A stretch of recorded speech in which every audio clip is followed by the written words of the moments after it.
The author of the Satanic Verses is alive and well and living in New York City now. No more bodyguards, no more Iranian. 30 years. His novel, The Satanic Verses, inspired Iran's spiritual leader, Ruhollah Khomeini, to issue a fatwa, a death warrant. He declared the book blasphemous. That's all I ever wanted. Of course, Rushdie is not a Muslim, he's not a believer, but he's certainly someone of Muslim heritage. And I think the way in which he used his or drew from his Muslim heritage was extremely problematic, almost mercenary, because he must have known what he's doing. He must have known the hurt that he would cause to the Muslim world. There is a critique of Islam, of course, is welcome. It's something that is required. But the tenor, the tonality, the manner in which it was done was extremely hurtful for many people in the Muslim world. I mean, again, the fatwa, I think, was something that should not have been pronounced.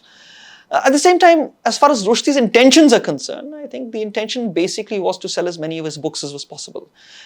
One commentary that I remember reading on the Rushdie Affair was that it accused Rushdie of selling his Islam wares to the West in a very instrumental sort of a way. My name is Amir Ali. I teach political science at the Center for Political Studies at Jawaharlal University.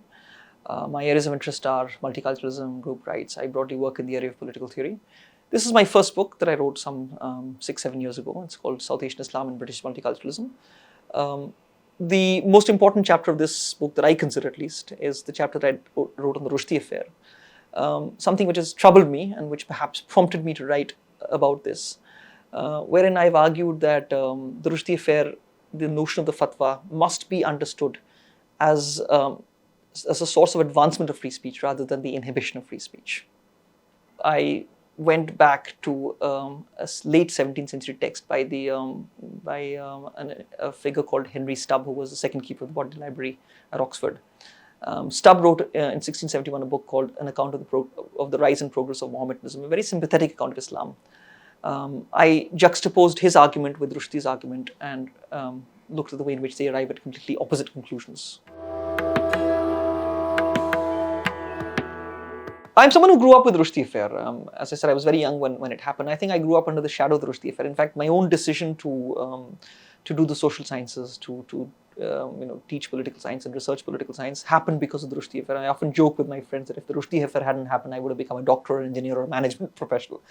I was extremely concerned by what was going on because I felt that there was a great deal of unfairness in the way that Islam and Muslims were being depicted. Imagine Cher with a very big beard.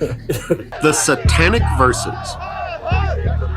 They bought it not to read, but to burn. The New York Times was one of the few voices to unambiguously declare murder is no form of literary criticism. Had this strange response to the Rushdie Affair. I can't even begin to imagine how angry and disappointed you must be right now. And allowing me to occupy it. Now, my frustration was aggravated by the fact when I felt that there were not enough articulate Muslims to actually be able to put forward the Muslim point of view in a sensible sort of way, not in a frenzied sort of a way. So when I think back to those times, 35 years ago, it's 3.5 decades, a little over that now, I think that there was a lack of articulate, sensible, calm Muslim voices that could put forward the view. I mean, it wasn't as if they were completely missing. They were there perhaps in minuscule numbers. And the mainstream media was unwilling to be able to carry and portray their voices. Our first story is about a man who is still trying to dodge a bullet. His name is Salman Rushdie. But for the author who has lived in the shadow of a death threat for years, to be happy now is everything. His name is Salman Rushdie. This is what sent Rushdie underground. Frenzied Muslims rioting and taking to the streets around the world, demanding vengeance for what they believe is the writer's blasphemy. To go back to that time, the book itself, the writing of the book, it draws from a particular episode in early Islamic history that he was first made aware of when he was a student at Cambridge University. This is the story of the 3 verses from the verses from the Surah Najm, the star.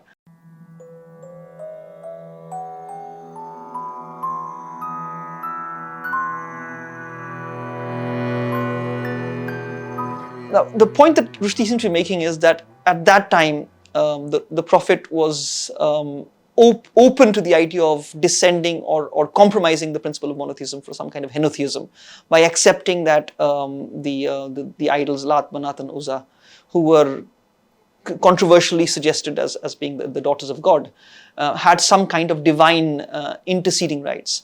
So he's drawing from a particular episode in early Islamic history, but I think the manner in which he's drawing from it is very, very problematic.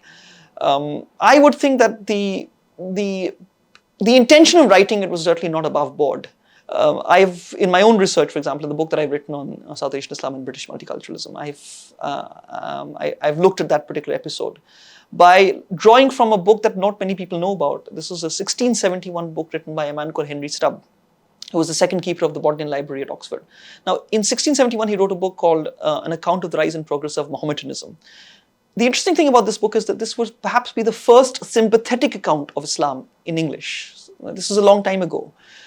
The thing that I noted about Stubb was that he drew from exactly the same historical incident that Rushdie is drawing from, but arrived at a completely different conclusion. In fact, in terms of Stubb's writing, the same incident that Rushdie is referring to, the verses of the Surah Najm, he's arriving at this conclusion that there's a very affirmative, a very positive affirmation of monotheism. So it's interesting that both Rushdie and Stubb were looking at exactly the same historical incident, but arriving at two completely different conclusions. In the case of Rushdie, suggesting that there was a possible compromise of monotheism, Stubb suggesting that no, monotheism itself was being affirmed.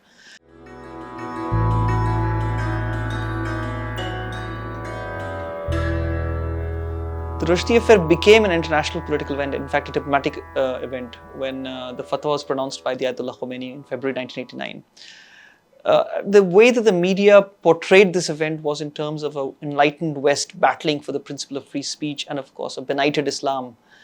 And this was problematic because it was based on a set of dichotomies that really did not look at the nuances of the whole issue. It was unfortunate because the term fatwa gained a certain kind of a resonance and it bestowed a particular kind of negative view of Islam. I think in that same year, 1989, the Oxford English Dictionary introduced the word fatwa. Now, most people who I talk to about the Rushdie Affair are not even aware of what a fatwa means. So there's this kind of a grand understanding of the fatwa as something which is very bad, which is against free speech.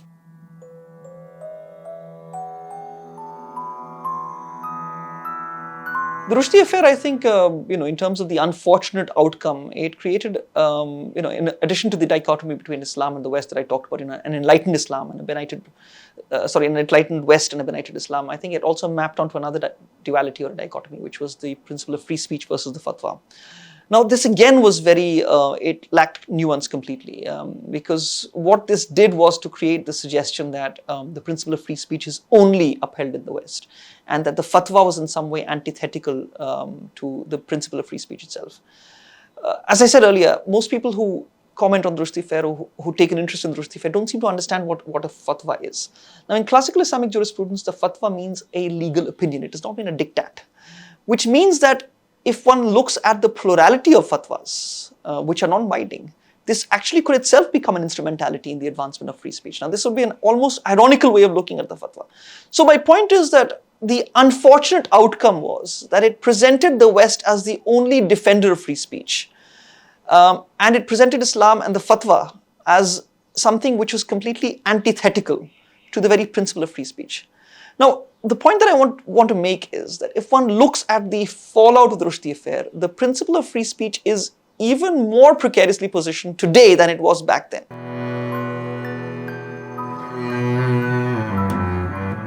The inconsistency of the West, of course, I don't want to go into that because there are certain books that have been banned in the West. This was not the first book to be banned. I mean, it was portrayed in the Western media as if this was the only book that had been banned. So the dichotomy that was created was something that needs to be overcome.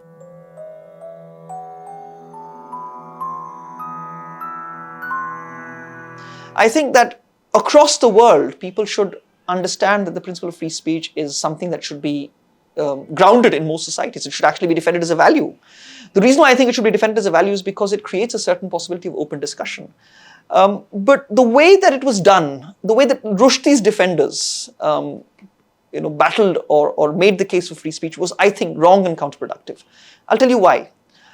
The the kind of enlightenment that they took recourse to was a dominant 18th century enlightenment, which almost had this kind of a Cold War mentality towards Islam. It had this kind of antagonism and antipathy towards Islam. What the defenders of Rushdie seem to have forgotten or were ignorant of or did not know about at all was that there are other streams of the Enlightenment. It's been referred to as the radical Enlightenment, a non-dominant Enlightenment, if you look at the 17th century, for example. Now, there are aspects of Islam which become very significant in terms of contributing to this other discourse of the Enlightenment. And, my difficulty with the defense of free speech and the defense of the Enlightenment is that it does not look at this other alternate Enlightenment, the radical Enlightenment. Jonathan Israel, for example, has written a whole book on the radical Enlightenment. There are key figures who have a much, much more sympathetic attitude towards Islam. In fact, Islam itself becomes a very significant contributor towards this kind of intellectual discourse that the alternate, radical, non-mainstream Enlightenment is looking at. So, again, to go back to the Rushdie's defenders, I think the defense was bereft of this understanding or awareness of this other form of enlightenment. When I look at Islam in the 21st century and the positive role that it can contribute in the 21st century, I would suggest that if the principle of free speech is to be foregrounded as a central value in societies, the fatwa can actually become an instrumentality in advancing the principle of free speech rather than hindering it, which is the way that most people look at it. And this, as I said, is an audacious thing to say, but what is the problem in looking at something which sounds very audacious? And therefore, especially when I talk to people in the West who have a particularly negative view of Islam, I say, well, okay, the West's defense of free speech has not been very effective. Let us see if this is another way of foregrounding the principle of free speech.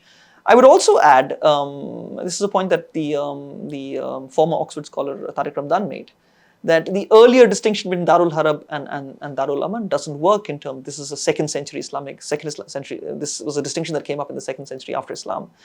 It clearly doesn't work, and therefore Ramadan came up with the idea of a Darul Shahada, which means that in those lands where Islam is not persecuted, where it is entirely possible to practice one's religion and all the other obligations of Islam, the idea of Darul Shahada becomes important because it's all about Muslims bearing witness to the fact that they live in a society which is a non-Muslim society, and how they can, in these non-Muslim societies, positively contribute to these societies. Along these lines, I would suggest that given the fact that democracy is in a very precarious situation right now, that many political scientists are now talking about the possibility of the death of democracy, it's important for democracy to not allow democracy to die, but actually revive democracy, and not just revive it, to actually be able to enhance its quality. One of the things that a positive Islamic presence can do is to contribute to the background conditions of democracy. This is something that I think Muslims should really be very serious about, and this is something that they can collaborate with politically and intellectually with non-Muslims that they live along with and live side by side with.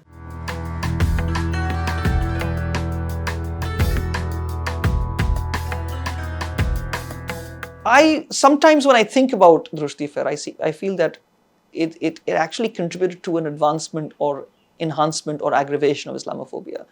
Now, let me just focus on what Islamophobia means. It means an irrational fear of Muslims, a fear that is not rooted in any kind of real ground. One of the ways to look at Islamophobia would be to look at another form of hatred towards another Semitic religion, which is anti-Semitism, the fear of Jews, which was very predominant in mid-19th century in Central Europe. It resulted in the Holocaust. Of course, it's still very much around. So let me just try to make a distinction between when I talk about Islamophobia and anti-Semitism, I look at them as conjoined phenomena. And the reason why I'm saying I look at them as conjoined phenomena is I think the nation state has a very significant role to play in terms of creating this hatred or this irrational fear of these two sets of people.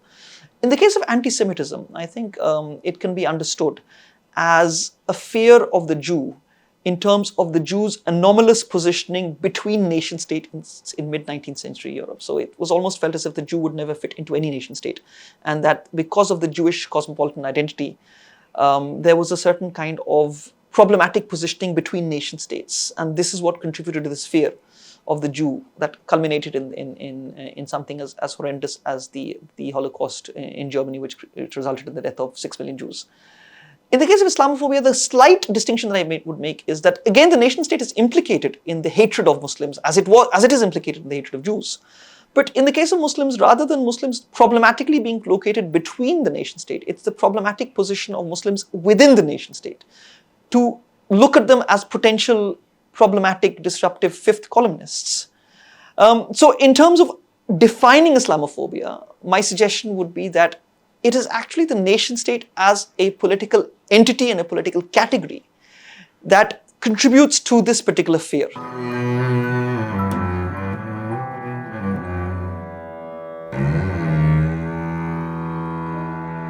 Now, the point that I made about the Rushdie Affair contributing to Islamophobia, it's important to understand that this is also a time when the concern with Islamic terrorism is becoming a big issue. Of course, the war on terrorism happens something like 13, 14 years later, 13 years after the Rushdie Affair breaks out. But these set of ideas that are swirling around, especially in Western political discourse, in Western media, in Western academia, create this idea that it's only one step away from fatwa to moving towards jihad. So, in fact, Kenan Malik, who otherwise I consider to be a very sensible commentator, wrote a book on the Rushdie Affair called From Fatwa to Jihad.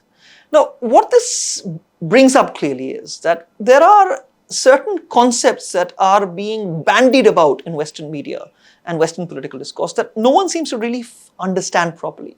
So, it's quite remarkable, for example, how most people, when one talks to most people, they think that only Muslims are terrorists. I remember when I was talking to some people about terrorism, I asked them, have you heard of the Sendero Luminoso? Have you heard of the Tupac Amaru, the Lord's Salvation Army, the Japanese Red Army, the Badr Meinhof Gang?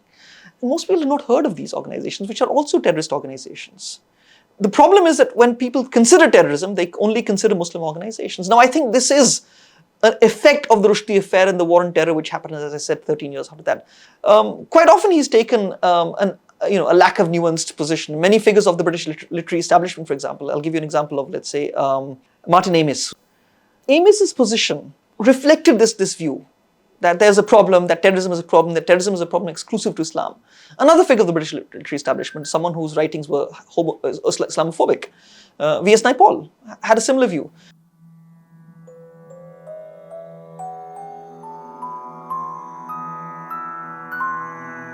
What I'm suggesting is that the Rushdie Affair didn't help. It has created the problem that we have right now. And therefore, to many people I would say, these are times of intellectual and political collaboration. These are not times when societies should be looked at suspiciously, and especially Islam is looked at very suspiciously. It's a very unfortunate thing. Again, I would invoke the 17th century Enlightenment, the non-mainstream radical Enlightenment, where Islam and Christianity are actually intellectual and political collaborators rather than political contestants. So when I talk to young people, I urge them to look at these other intellectual resources that can actually be used to forge a meaningful future. Because if there's anything in the very difficult times that we're living in right now, we need a lot of hope. The first 23 years that have gone by of the 21st century have been extremely problematic in terms of the violence that we are witnessing, in terms of the war on terror, in terms of the rise of populism across the world, in terms of the persecution of people.